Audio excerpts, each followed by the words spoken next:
person to be given the news that I, more than anyone, should keep my overhead low. I felt like I had been given a curse. Of course, Violet never even showed up. I stood there by myself, drinking tea and reluctantly hugging people. "Do you have the time?" I asked a man on the corner when I left the Swami. He extended his arm to raise the sleeve of his suit in a cartoonish gesture and looked at his watch. He told me. I thanked him and began to cross the street, noticing that I actually felt more relaxed and open. "Get a watch, lady," he mumbled under his breath. "What?" I said, turning around. "Get a fucking watch, lady," he said loudly. "Nice, nice, really nice," I said.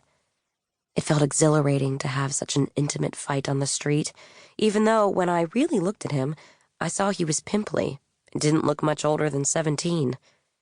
People stared. I felt almost wide awake. "What do I fucking look like, Big Ben?"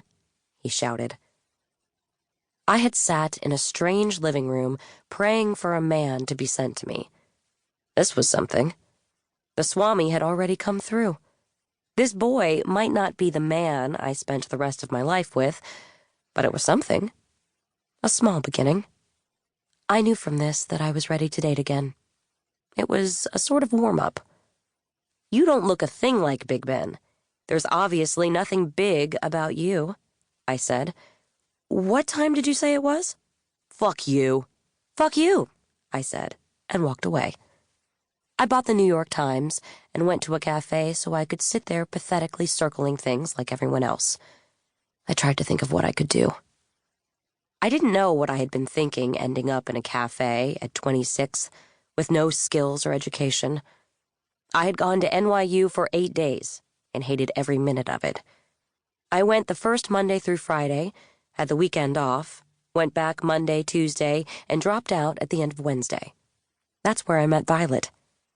My father had offered to get me a suite at the Plaza Hotel, complete with room service, which was his idea of an apartment.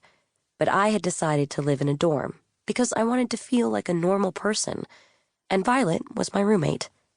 For 8 days, I had to overhear her on the phone crying to her parents in Texas that she had fallen off a curb and broken her ankle, and that all New Yorkers were the ugliest, thickest-lipped people she had ever seen. That comment always stayed in my mind. I had always thought it was good to have voluptuous lips.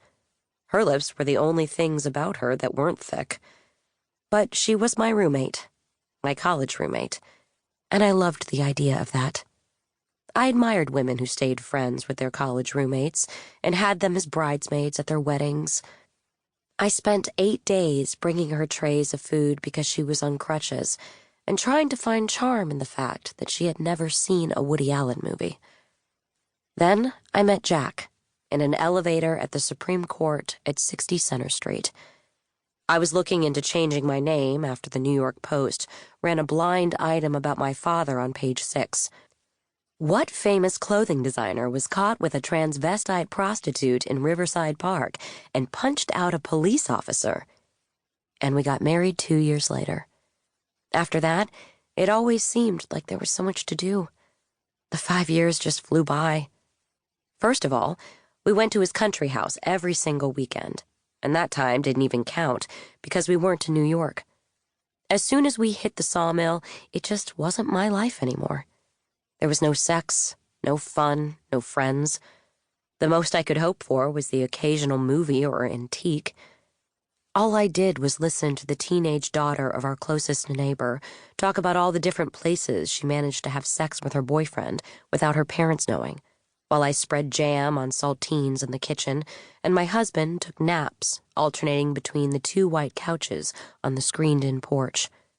And then, Mondays through Fridays back in the city, my husband always needed me to do things like buy a chrome orange juicer or interview maids. But at least I hadn't relied on my parents. Now, I couldn't think of anything I could do. I felt a new sense of abandonment, beyond my usual sense of abandonment. It made my old sense of abandonment feel like child's play. I was no longer the house that Jack built.